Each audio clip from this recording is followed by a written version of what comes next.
Hey everybody, Lucas here with the TPS Weekly News Roundup. It's been a crazy busy week around here, so let's get started. Biggest news was Tuesday. The EPA wants to throw out greenhouse gas regulations. Not just the 2027 ones we've been preparing for, all of them, dating back to 2010. The EPA uses something called the Endangerment Finding as their authority to set emission regulations, and current Administrator Lee Zeldin says it's possible that could be revoked, which would basically throw out all regulations we've had since the introduction of SCR and memorably EGR in 2010.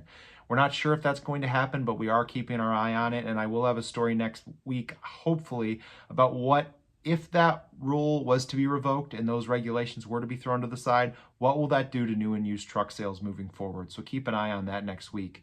Also, CARB announced late last week, and we had the story this week, that they have amended their credit program for their Advanced Clean Trucks program.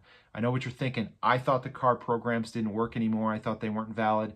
Yes, you're thinking correctly. President Trump revoked the waivers for CARB's Advanced Clean Truck and Omnibus regulations in June, but CARB believes those actions were unconstitutional. They're fighting them in court, and they are still expecting manufacturers to maintain the agreement which was set in the Clean Truck Partnership, which would require the manufacturers to follow the ACT rule.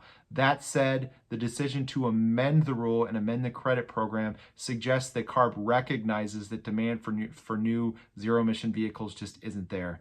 The amendments, some of the key amendments, is the pooling of credits, which means credits earned in, say, New York or Washington could be used in California and vice versa, and also the ability to offset some credits for lighter applications into the Class 8 space, meaning credits earned in the Class 2, 3, and Class 4 through 8 truck space could be used to help manufacturers sell Class 8 tractors. Keep an eye on that story. You can find it on the website. We're going to continue to keep up on the litigation around CARB's ACT rule and if it will continue to exist. Also, McKay & Company had another great update this week. This is on the Canadian aftermarket, what they're seeing in that space and what they anticipate moving forward for the rest of the year. And we had earnings reports from International, PACCAR, and Daimler. Not great as you would suspect, but there is some good nitty-gritty stuff in there on exactly where orders are, exactly where sales are for each manufacturer, which segments are strongest within their individual businesses, and then how they're amending their expectations for Q3, Q4, and beyond. And then lastly, the Truck Parts Service Quarterly Market Pulse Report. I sent that out to my participants on Thursday. That story will be out early next week. So if you like following the Market Pulse, maybe you'd like to be a part of the Market Pulse, you like seeing how dealers and independent aftermarket operations are faring, that story will be out early next week. Keep an eye on it. Thank you for listening. See you this next week. Have a great weekend. Bye, guys.